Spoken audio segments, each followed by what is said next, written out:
개인적으로 그 소중한 것들이 다 있으시죠?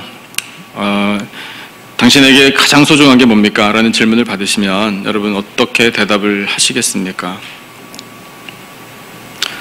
부모가 어린 자녀들 키울 때 너는 뭐가 제일 너한테 좋으니? 라고 묻는다면 어린아이들은 자기 기준에서 최고의 것을 생각해서 아마 주저함 없이 대답할 겁니다. 대부분 물건들이겠죠. 그러니까 도리어 이렇게 물어봐야지 말하기 쉬울 거예요. 뭘 제일 갖고 싶니? 이렇게 물어보면 아이들은 기다렸다는 듯이 아마 대답할 거예요. 그런 대답이 예상이 되죠. 그것을 부모님의 수준하고 똑같은 기준으로 판단을 하면은 그 대답은 참 유치합니다. 그것밖에 안 되나? 근데 여러분, 어떤 부모가 어린 자녀들이 그런 대답한다고 해서 유치하다 이렇게 대답할 그런 부모가 어디 있겠습니까? 귀엽잖아요. 사랑스럽죠. 그런 것을 요구할 줄 아는 자녀들이 정말 눈에 넣어도 안 아프지 않습니까? 하나님 아버지가 우리에게 만약에 그런 질문을 하신다면 내 사랑하는 아들, 딸아, 너한테 뭐가 제일 소중하냐? 만약에 이렇게 물어보신다면 여러분, 우리가 뭘 대답할 수 있을까요? 하나님 아버지께로 가기 전에 그냥 우리들끼리 당신에게 뭐가 제일 중요합니까? 무엇이 제일 소중합니까? 라는 질문을 주고받는다고 한번 생각해 보죠. 뭐라고 대답할 것 같으세요? 평소에 내가 생각할 때 가장 소중한 것, 건강 중요하죠. 재물 중요합니다. 내 명예, 품위 유지하는 것, 내 자존심, 안정적인 생활, 이민자로서 계획했던 것 이루어가는 것, 그저 우리 자녀들이 세상에 나가서 잘 되는 것, 예수님을 믿으나 안 믿으나 그런 소원들은 소중한 것으로 우리 가슴에 담고 있습니다. 우리는 또 그것을 위해서 기도도 열심히 합니다. 하나님께서 그런 우리 애들의 마음을 다 보고 계시면서 실망하실까요? 제가 하나님은 아닙니다만 우리 하나님 아버지는 그렇다고 해서 우리를 바라보시면서 실망하지는 않으실 것 같아요. 그리고 변함없는 사랑으로 우리를 보아주실 것입니다. 왜냐하면 하나님은 우리 아버지이시고요, 우리는 그분의 자녀들이기 때문에 그렇습니다. 여러분, 그건 권리예요. 그건 자녀의 특권입니다. 그런데 하나님께서 하나님의 선택을 받은 자녀들이 그렇게 수준 낮은 데에서 머물러 있기를 원하지 않으셔요. 하나님은 우리가 영적으로 업그레이드 되기를 원하십니다. 그냥 한 단계 업그레이드가 아니라 엄청난 도약을 하기를 하나님이 원하셔요. 근데 그것이 우리 힘으로 안 돼요. 그래서 하나님께서 도와주십니다. 도와주시는 방법이 무엇인가 하면 하나님의 영을 쏟아 부어 주시는 것입니다. 그것이 요엘 선지자에게 주셨던 약속이에요. 마지막 날, 끝날이 다가오면 내가 나의 사랑하는 남종과 여종들에게, 즉 모든 사람에게 나의 영을 부어주겠다라고 약속하셨어요. 그래서 그 부어주시는 영을 받으면 세대별로 나타나는 특징들이 있느니라 이렇게 말씀하셨어요. 그 세대별 특징이 뭐냐면 어린 자녀들은 예언을 하게 될 것이다. 청년들은 이상을 보게 될 것이다. 노년 세대는 꿈을 꾸게 될 것이다. 이렇게 말씀하셨어요. 각 세대별로 구분지어서 그 세대만의 것이다 라는 뜻 아닙니다.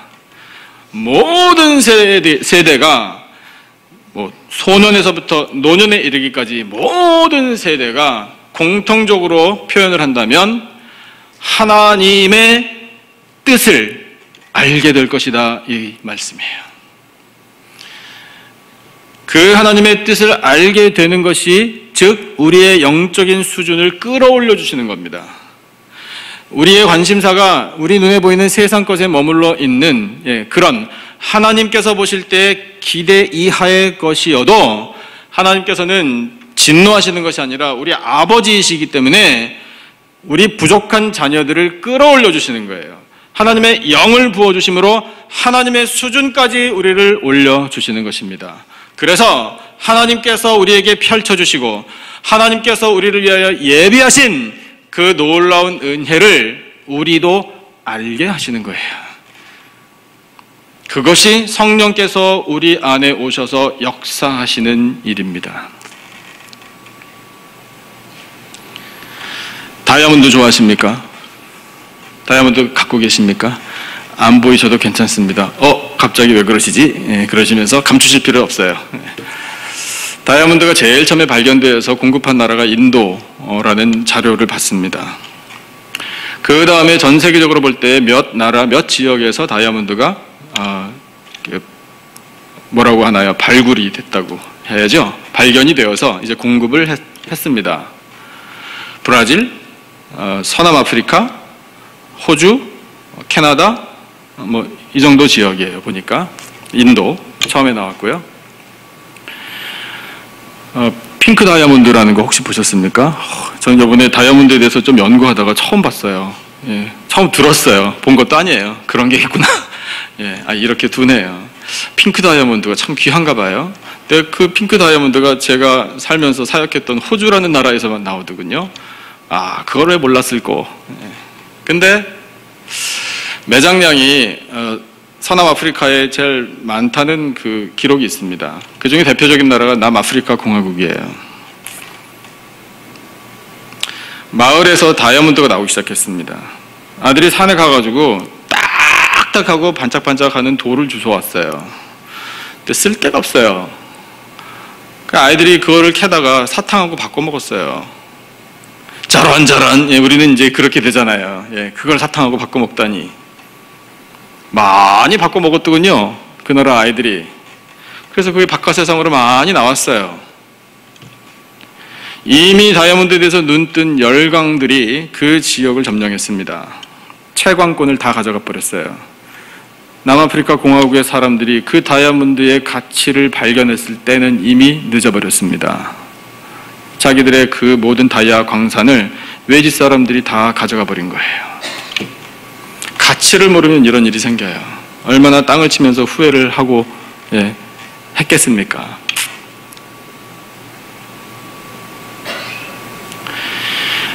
여러분, 그 다이아몬드를 우리가 가진 복음이라고 한번 비유해 보죠. 그런 말씀이 있잖아요. 고린도서 4장에 이 질그릇에 보배를 담았다고요. 나는 질그릇과 같이 약해요. 볼품이 없어요. 그런데 무엇으로 그릇을 만들었냐보다 중요한 게 있어요. 그 그릇에 무엇을 담느냐, 이게 중요한 거예요. 근데 그 질그릇이지만 볼품도 없고 연약하지만 그 안에 보배를 담으면 그 그릇은 보배 그릇, 소위 보석 상자가 되는 것입니다. 그런데 그 보배가 바로 예수 그리스도라. 이렇게 우리에게 말씀하고 계셔요. 그 보배를 담은 우리는 그래서 이제 그 심히 큰 능력을 갖고 있기에 능력의 사람이 되는 것이라. 이렇게 우리에게 선포하고 있습니다. 여러분, 심령에 예수 그리스도라는 보배를 꼭 담으시기를 주님의 이름으로 축원합니다. 그런데 여러분, 주신 말씀을 가만히 생각해 보니까 우리에게도 그 다이아몬드처럼 귀한 보배이신 예수 그리스도께서 계신데 우리의 이야기는 아닐 겁니다. 근데 그 가치를 모르는 사람들이 여전히 있을 수 있어요. 근데 그런 사람들은 어떻게 하나? 남아프리카 공화국의 어린아이들처럼 달콤한 사탕하고 바꿔 먹어요. 그 달콤한 사탕이 뭐겠습니까? 세상이 주는 쾌락이에요. 세상이 주는 재미예요. 당장 우리 눈앞에 놓여 있는, 그래서 우리 말초신경을 자극해 주는 것들이에요. 그런 것들과 이 복음, 예수 그리스도를 바꿔요. 그냥 달콤한 사탕이면 별 문제 없을지 모르나, 물론 문제지만 더 심각한 문제가 있어요. 그 바꿔 먹는 달콤한 사탕이 불량식품이라는 거, 이게 문제예요. 불량식품 원료도 안 좋거니와 엄청난 케미컬과 더러운 세균들이 우글우글한 것을 좋다고 받아서 쭉쭉 빨아먹어요. 세상이 주는 쾌락이 그렇다는 겁니다. 그것이 얼마나 위험하고 얼마나 우리의 몸과 마음을 해치는지도 모르고 우리 안에 담겨있는 예수 그리스도와 바꾸려 한다면 가치를 모르는 거잖아요. 어리숙한 아이들일수록 불량식품 좋아하는 거 알고 계시죠? 저도 불량식품 먹고 자란 세대입니다. 많이 먹었어요. 나중에 생각해 보니까요. 하드 하나 먹겠다고 얼마나 필사적이었는지 몰라요. 하드를 잡은 손에서 떼꾸정물이 졸졸 흘러요. 예. 근데 그거를 다 먹으면 얼마나 좋게요. 원 sip. 예, 무슨 말 아시죠? 무슨 말인지. 한번 핥아먹는 거. 그거 한번 해보고 싶어서. 예, 피 튀기는 경쟁을 뚫고 그 하드 막대기 한번 잡으면 세상을 얻은 것 같아요. 그리고 친구들 쭉 둘러서가지고 한 번 핥아먹고 너 한 번 핥아먹고 쭉 따라가면서 핥아먹어요. 그렇게 핥아먹다가 이 막대기가 보이기 시작하면 이제 절망인 거예요. 인생 끝! 이런 느낌을 받는 거예요. 제가 어릴 때 뽀빠이 아저씨 이상용 씨가 유명했습니다. 그분이 한 말 중에 한 가지 잊혀지지 않는 말이 있어요. 쫙 하면 팔에 근육이 툭 튀어나오잖아요. 쫙 이렇게 보여주면서 여러분 우리 대한민국의 어린아이들이 세계에서 제일 튼튼합니다 이래요. 왜 그런가? 이렇게 많은 불량식품이 있는데도 불구하고 그 불량식품 먹고 무럭무럭 자라는 아이들이 우리 대한민국의 아이들입니다. 튼튼하지 않습니까? 그 얘기를 하는데 제가 그 말을 듣고 아저씨 말이 맞습니다. 예, 제가 동감했다니까요. 그만큼 불량식품을 좋아했어요. 몸에 좋은 음식들이 있는데 어머니께서 해주시는 그 귀하고 맛있는 것들을 다 제쳐두고 어떻게 하면 저 불량식품 한번 먹나 모르니까. 저 이상한 사람 취급하진 마세요. 아직이 아니라 이제는 멀쩡하니까요. 하나님의 은혜로 잘 자랐습니다. 지금은 건강합니다. 근데 여러분 가치를 모르면 그런 참 답답한 노릇이 생기는 거예요. 하나님께서 우리를 바라보실 때 사랑스럽고 그렇구나 내가 도와줘야지 라는 그런 자비의 마음은 갖고 계시지만 답답하실 거예요. 그래서 그 답답하고 눈 감기워져 있는 우리들, 그런 우리들의 눈을 뜨게 해주시려고 성령을 보내주신 줄로 믿습니다. 그래서 그 성령께서 우리 안에 역사를 일으키면 예수 그리스도, 그분의 십자가, 이것의 가치, 무엇으로도 바꿀 수 없는 그 가치를 깨닫게 해주시는 것입니다. 그것을 지금 오늘 본문에서 바울을 통해 하나님이 갈라디아 교회의 성도들에게 일깨워 주시며 말씀하고 계십니다. 1절을 한번 다시 읽어보죠. 우리 1절 한 목소리로 다 같이 시작. 어리석도다 갈라디아 사람들아, 예수 그리스도께서 십자가에 못 박히신 것이 너희 눈앞에 밝히 보이거늘 누가 너희를 깨더냐. 아멘.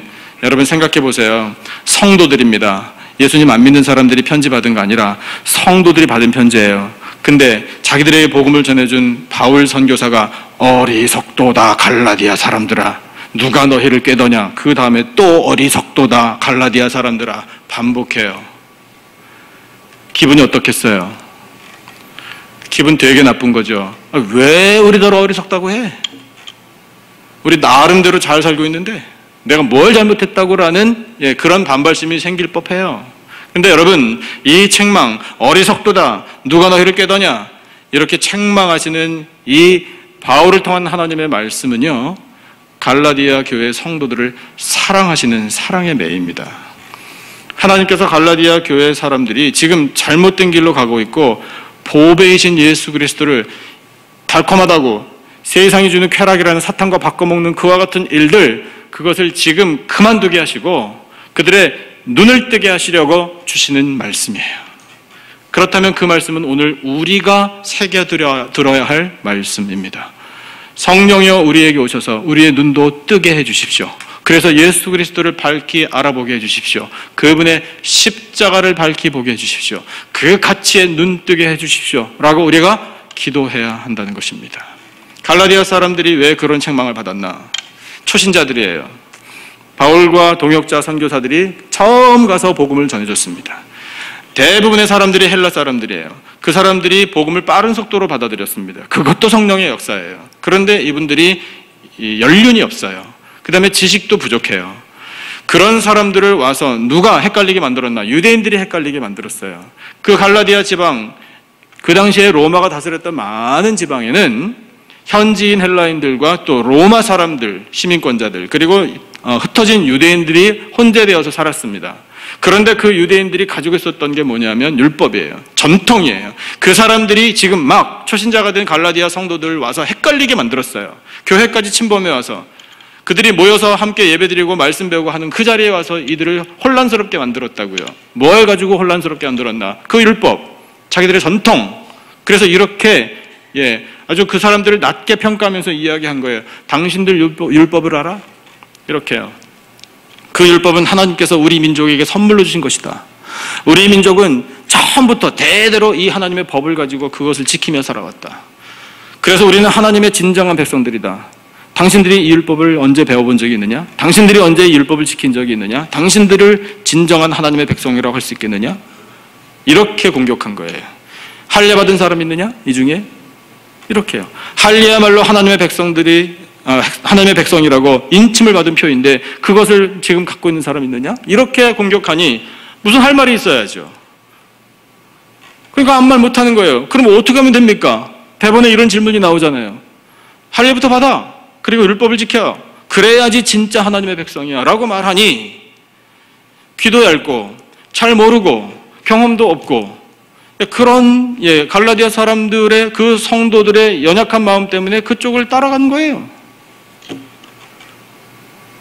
그러니까 여러분, 그와 같은 것이 우리에게도 교훈이 되는 거 아닙니까? 여러분, 내 것을 알아야 돼요. 이단이 횡행하는 시대예요. 헷갈리는 게 굉장히 많아요. 근데 그게 이단인지 뭔지 알 길이 없어요. 왜? 내 걸 모르니까.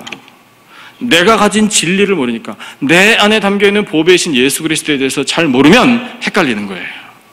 이것이 얼마나 위험한지 몰라요. 사탄이 그렇게 영적으로 공격해 오는 겁니다. 그런 공격을 당해서 그쪽으로 쫓아가네요. 그러니까 그런 소식을 사도 바울이 들어요. 들으니 가만히 있을 수 없는 거죠. 하나님께서 사도 바울을 격동시키셔서 책망하는 말, 강한 어조로 편지를 쓰게 하신 거예요. 지금 뭐 하고 있느냐 이거예요. 그 중간에 어떤 표현이 있느냐 하면 너희들 성령으로 시작한 사람들이다. 너희들은 모를지 모르나 내가 복음을 전하고 너희들이 그 복음을 받아들이고 예수님 믿기로 작정했을 때 이미 성령께서 일하기 시작한 것이다. 그렇게 성령으로 시작한 너희들인데 지금 육체로 마치겠느냐? 시작은 좋았는데 이제 완전히 멸망길로 가고 싶으냐? 이 뜻이에요. 이 어리석은 사람들아. 이렇게 책망하는 거예요. 근데 그 말씀은 돌아오라는 거예요. 깨닫고 돌아오라. 눈 떠야 한다. 이거예요. 그런데 그 눈을 뜨게 해주시는 분이 바로 성령 하나님이다. 이것을 선포하고 있는 겁니다.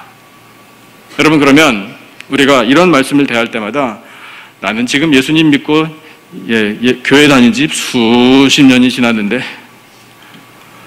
그것보다 중요한 게 있어요. 우리 스스로에게 질문을 던지는 거예요. 나는 예수님에 대해서 눈뜨고 있는가? 성령 하나님이 내 안에서 역사를 일으키셔서 나는 예수님의 가치를 알고 있는가?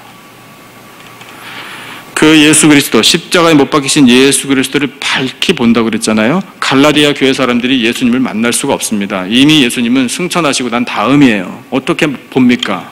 못 봐요. 이 말씀의 뜻이 뭐겠습니까? 그럼 갈라디아 교회 성도들이나 우리들이나 마찬가지예요. 예수님을 육체적으로 만나지 못해요. 물리적으로는 예수님을 만날 수가 없다고요. 지금 골고다 언덕 가봐야 비어 있어요. 그러면 이 말씀의 뜻이 뭐겠습니까? 이것이 성령께서 우리에게 주시는 영의 눈으로 보는 거예요. 말씀을 대할 때, 그 말씀을 읽을 때, 그 말씀을 들을 때, 십자가에 달리신 예수 그리스도를 우리가 상상으로 마음속으로 그리워볼 때 확신을 갖게 해주시는 거예요. 그 예수님이 지금 마치 살아서 생생하게 내 앞에서 십자가에 달려 피를 흘리시는 것과 같은 그런 영의 확신을 갖게 해주시는 것이 성령님이 도와주시는 거예요. 그러면 우리는 그 십자가에 달리신 예수를 확실히 보는 겁니다. 보고 그 다음 영접하는 거예요. 영접하고 그 예수님이 내 영혼의 구세주이십니다. 그 예수님이 내 삶의 주인입니다. 나는 오직 예수님만을 따라 살겠습니다 라고 결단하도록 성령께서 우리의 눈을 뜨게 해주시는 것이라 말입니다. 그러면 여러분, 우리는 그 예수님에 대한 가치를 알아요. 그래서 이제는 세상 어떤 것으로도 바꿀 생각이 없어요.